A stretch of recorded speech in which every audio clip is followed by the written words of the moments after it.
Salut à tous les gars, j'espère que vous allez bien. Après une Coupe du Monde 2022 plus que réussie, le Maroc poursuit sa belle lancée. Les Lions de l'Atlas qui affrontaient en amical le Brésil le samedi dernier dans le premier match après mondial se sont imposés à domicile sur le score de 2-1.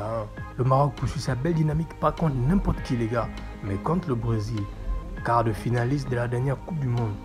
Même s'il s'agit d'un simple match amical, les Lions d'Atlas ont montré leur détermination dès le début du match en ouvrant le score grâce à Sofiane Boufal.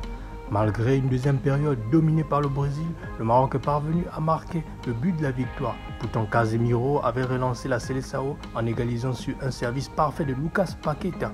Les Lions de l'Atlas du Maroc peuvent également être fiers de leur défense solide qui a tenu face aux nombreuses occasions créées par l'équipe brésilienne en deuxième période. Cette même défense qui avait déjà été héroïque lors de la dernière Coupe du Monde au Qatar.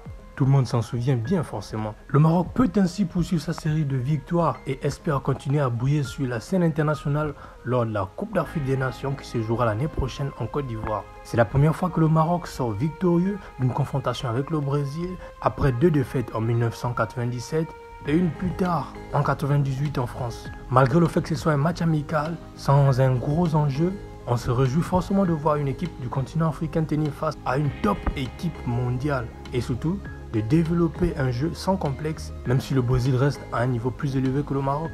Une telle prestation du Maroc en amical laisse forcément entrevoir la très belle dynamique sur laquelle est l'équipe pour les prochaines échéances à venir.